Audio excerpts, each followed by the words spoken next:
Hello, my name is Anne McLeish and it's my pleasure to be the Director of Kinship Carers and Grandparents Victoria. Those two organisations together represent the views and aspirations that grandparents and kinship carers have for their families. I'm standing in a historic theatre in Castlemaine, Victoria, on the lands once occupied by the Dja Dja Wurrung people. So I take this opportunity to offer my respect to elders past, present and emerging, and to offer the ongoing support of the organisations of Grandparents Victoria and Kinship Carers Victoria towards achieving better outcomes for First Nations people right around the world. I'm here today to launch what I hope will be the first in a series of programs like this one, addressing issues of interest to all families. Our first talk today is addressing the issue of difficult conversations, that is, how to navigate them. Megan has given this seminar to various smaller groups across Victoria, and the outcomes have already been very positive. Carers in particular are reporting to us that they have altered their approaches to difficult conversations, and we're hearing reports of much more productive conversations between carers and their case managers, for example. But we're also hearing from young parents who have found out about these sorts of talks and who have read some of the publications that they are fostering much better conversations with their teenagers. They're finding it productive to talk to their teenagers about social media, for example, using some of the simple rules that you'll hear today. We hope that we will be able to foster better conversations across generations and across different groups in Victoria. We look forward to positive outcomes and we look forward to Megan's address being a catalyst for this. And further, I look forward to hearing suggestions from you about further talks that you might want to see in the future. Thank you, and my best wishes from Grandparents Victoria and Kinship Carers Victoria.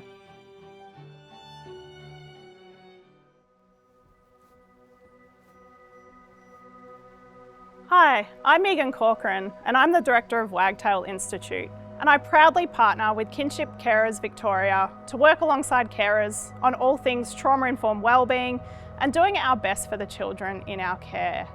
Wagtail Institute exists because I have a deep belief that all children deserve to have a safe and magical childhood with support from adults who believe in their future.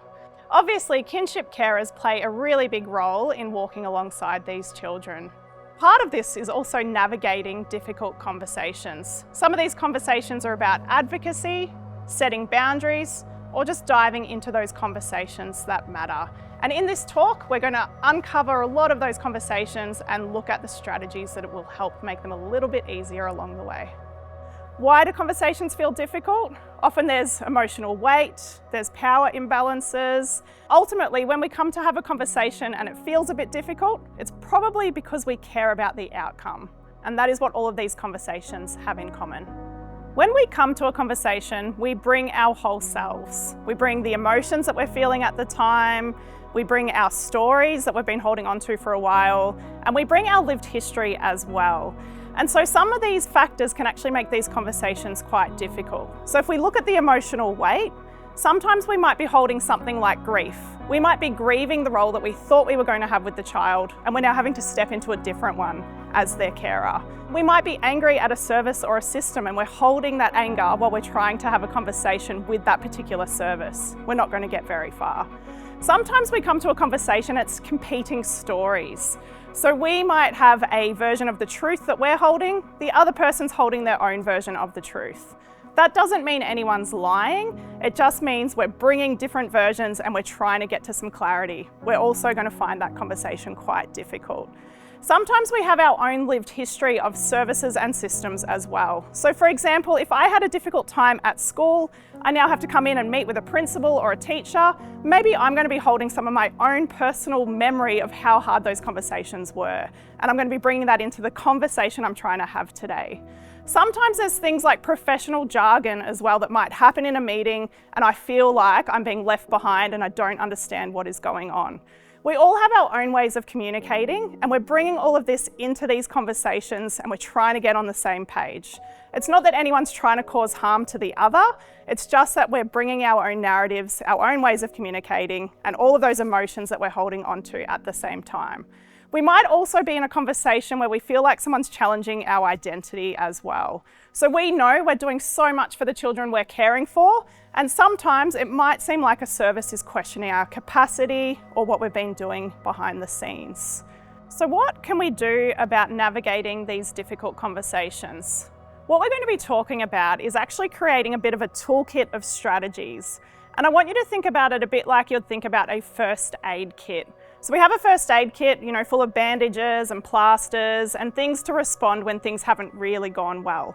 Well, we're going to do the same thing when it comes to these conversations. So we're going to create a bit of a first aid toolkit for conversations.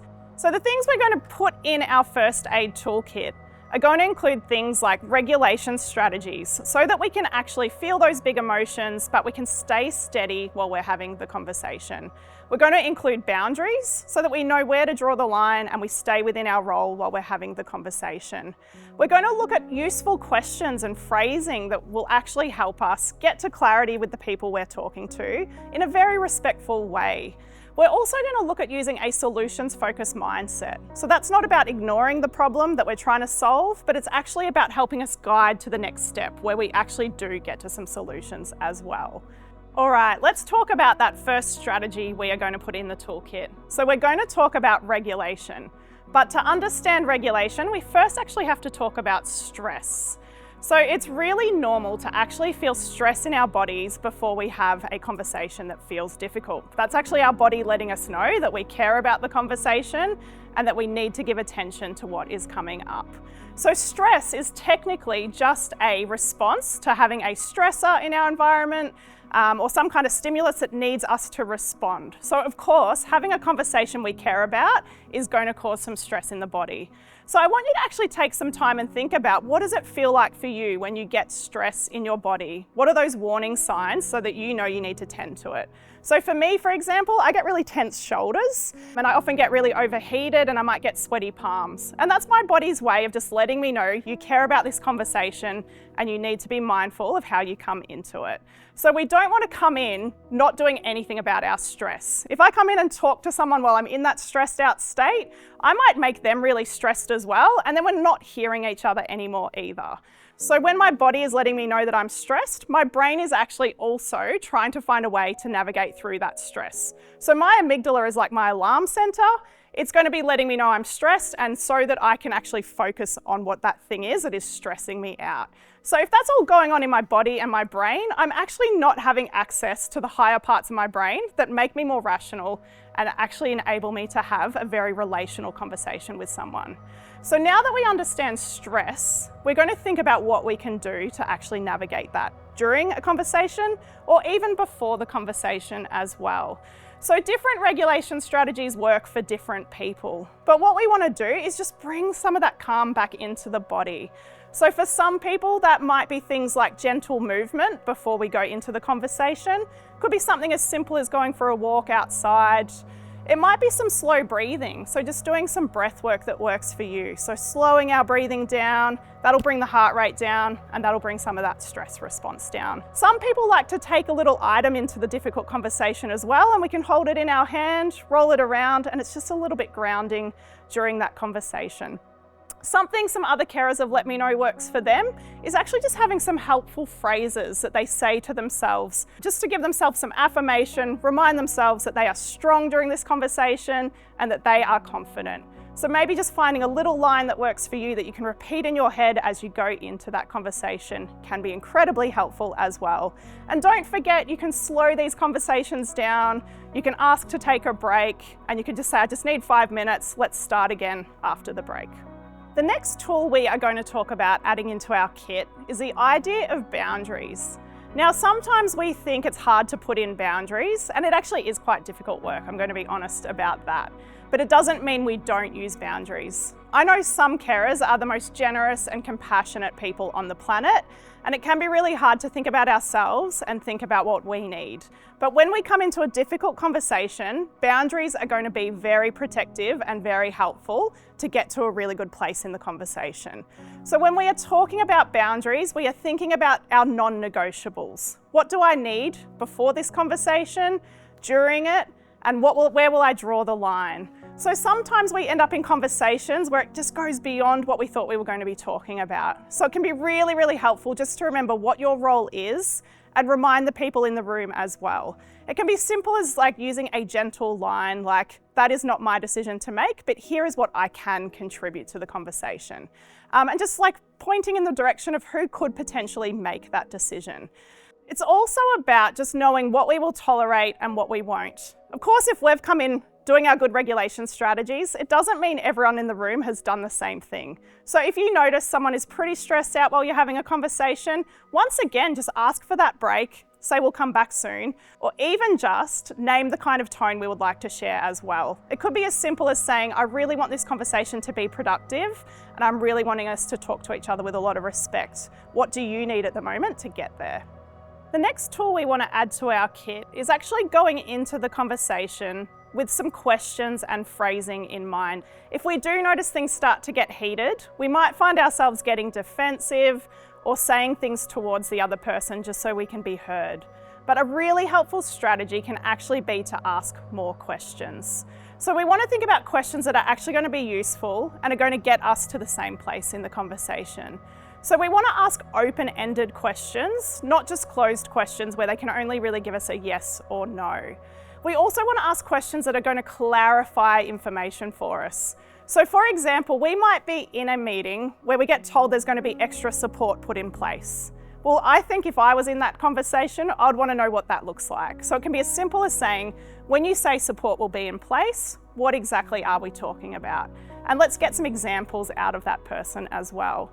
Sometimes when we are in these conversations, we feel disempowered or like we have to just be the listener. So this is a really helpful way just to ask some questions, just to make sure we're getting the answers we need to. When someone else is heated, ask them some questions to show them that we're actually listening to them as well. You can probably think about a time you were in a conversation. If the person showed they were listening, started asking us some questions to clarify what we were looking for, we might start to lower that stress level for ourselves as well.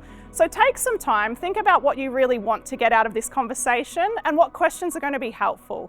Remember to make them open and to use clarifying questions. The next strategy we want to talk about putting in our toolkit is this idea of having solutions-focused thinking. Now, this is not toxic positivity, and it is absolutely not about ignoring the problem that we want to talk about in the conversation.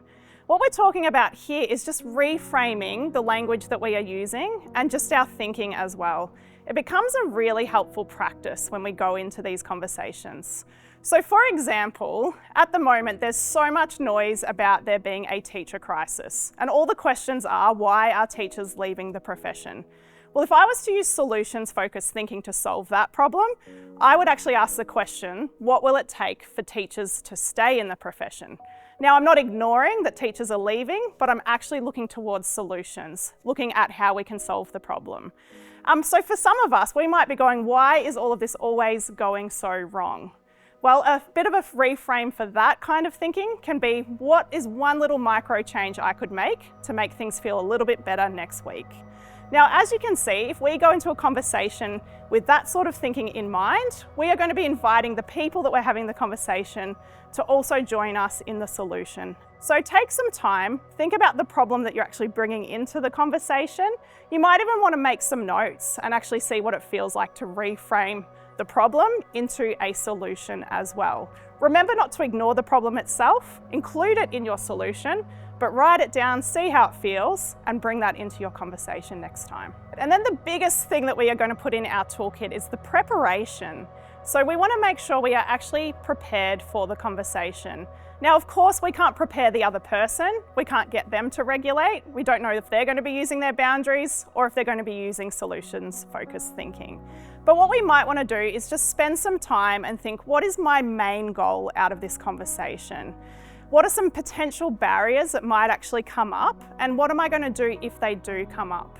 What is my regulation strategy, either before I go in, during, sometimes even after the conversation? And then think about what support you're going to need as well. Who can I chat to if this conversation doesn't go to plan? So what we are going to do is think about how to prepare for this conversation, wrap all of that up and put that in as our main tool before our conversation. When we are a carer, we have to navigate so many complex conversations. As we mentioned at the start, sometimes we're advocating for the rights of the child. So we might be enrolling the child in a school and we know they need some extra support, and we also want to ensure that the school understands their needs and is going to have some safe adults working with them. Now, we might feel quite nervous coming into that conversation. Maybe schools haven't been the best place for young people before. So we want to really think about how we can bring our best self into that conversation so we can start on the right foot with the school. Remembering that people that chose to work in a school also really want to work with young people and children as well. So we can become a team rather than feeling like we have to be in opposition with one another. So we also know that lots of children are in care because of complex matters. And so sometimes we need to think about how we talk to the children about why they are in our care. So I've heard some really well-meaning carers who are really not wanting to share the truth with the child, and I completely understand that. But what we need to think about is having age-appropriate conversations with the children where we are actually sharing the truth. So we need to think about what would we tell a child if their parent is in prison, if there has been substance use. Maybe sometimes access visits also get cancelled at the last minute too. So these can be very emotional conversations to have, but we need to make sure we're sharing the truth with the children, just keeping in mind their age, their level of development, and what support they might need through those conversations. We often will prepare for our own regulation, but some of the most dysregulated behaviour we're likely to see will be in the children and the young people. Now, of course, we can encourage them to self-regulate, but most of the time they are going to need us to co-regulate with them. So we need to think about our own state during that time as well. If I'm incredibly stressed, their nervous system is actually going to pick that up from me. So they're going to know I'm really stressed, they're going to get even more stressed. So making sure we walk into those co-regulation moments, being aware of our own state and doing something to take care of ourselves as we move into it as well. Easier said than done, I know. If you've got a dysregulated child in the room, you can't necessarily walk out and do some yoga. So just think about what you can do in that room in that moment. It could be a case of just taking some big, slow breaths and letting your own body drop in. And hey, you may even get to encourage the child to do that with you as well. When we're thinking about co-regulating, we want to think about being side by side with the child. If we're really stressed out, we don't want anything really close in our face. So sometimes if we come around and we want to talk to them right there, we might actually add to their stress.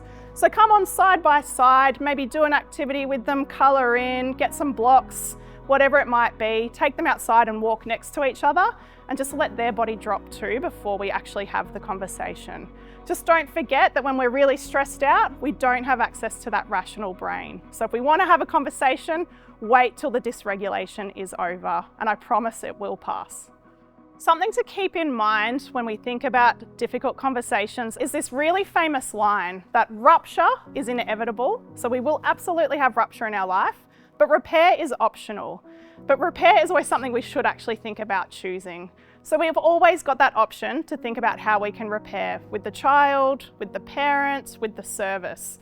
So really thinking about owning when a conversation didn't go as well as we were hoping. So sometimes we were dysregulated. Sometimes we said something that we didn't actually mean.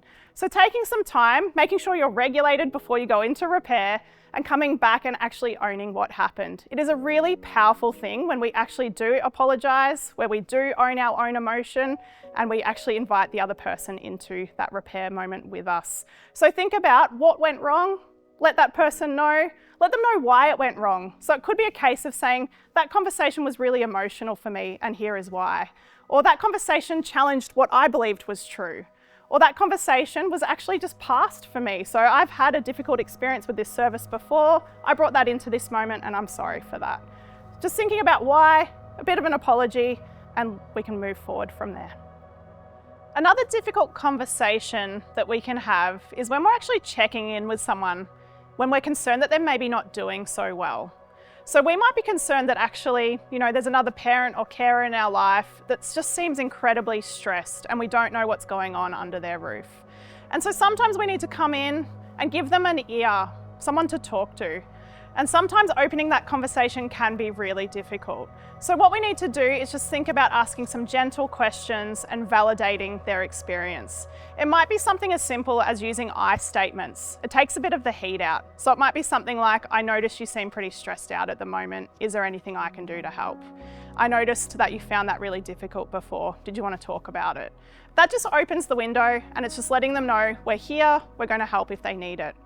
The other person we might need to check in with quite often is children and young people. Now, children and young people don't always want to tell us how they're feeling. We don't always want to sit in a feelings conversation when we've got a developing brain. So we might just want to think about some very comfortable, chilled out ways to have those conversations with children as well. So thinking about non-threatening ways to ask them how they're doing. Think about those side-by-side moments where they might want to open up. We might be in the car driving somewhere together, just ask them about their day and see where it goes. We might be cooking dinner together, another chance for them just to start talking. So just seeing how are things going at school, how are we tracking, how are we going with everything in the home. There might also be times where we check in with the child or the young person because we're actually concerned about their health or their well-being. Maybe they're engaging in self-harm, substance use, difficult moments at school. So we want to be a little bit more forthcoming when we have these conversations. So of course we'll start with a gentle check-in, but then it might be a case of letting them know what we've noticed, what we're concerned about, and that we would like to support them in getting further help. We need to remember our own capacity and that there are other services and supports that can help us along the way. So if we are concerned about the child's well-being and we've had that conversation, it's also really important to let them know what we're going to do with that information. So sometimes we might let them know, I'm going to get us some further help and here's what I'm going to do next. It can also be a case of just reassuring them, I'm the adult, I've got this now, and I'm going to work with some other adults to support you. If we're a kinship carer, we are caring for a child who's already in our family. And so as we mentioned, we might be grieving the loss of that relationship with the child. We may have been really excited to be their grandparent or their auntie, and now we're taking on more of a parenting role. We then also have the parent of the child, and our dynamics have probably changed quite a lot as we've taken on the care of that child. So we need to think about navigating conversations with the parent, thinking about what they want for the child, what's in the best interests of the child, while navigating the complexity of potentially feeling different about that relationship now as well. We then have our relationships with case managers, people from department, child protection, and that can come with a lot of complexity as well. A lot of these organisations love to use acronyms, professional jargon, and potentially think that we know what they're talking about. So sometimes it might be a case of just being honest, asking as many questions as possible, and once again, seeing them as a teammate rather than in opposition to us. We can feel some pretty heavy emotion when these people become involved, but don't forget, they also have the child's best interests at heart too. So as we prepare for these conversations, we don't have to get it right every single time. They're never going to feel perfect. We're never going to feel fully regulated. It's just about doing our best, bringing our best self into the conversation and allowing a chance to reflect afterwards as well. So don't forget to be compassionate to yourself as you navigate the complexity of these conversations. Kinship carers are doing amazing things for children and young people. They are the people who are creating safe and magical childhoods for children who need it the most, while also believing in their future. So thank you for having those conversations where you advocate for the child, set boundaries, and dive into those conversations that matter.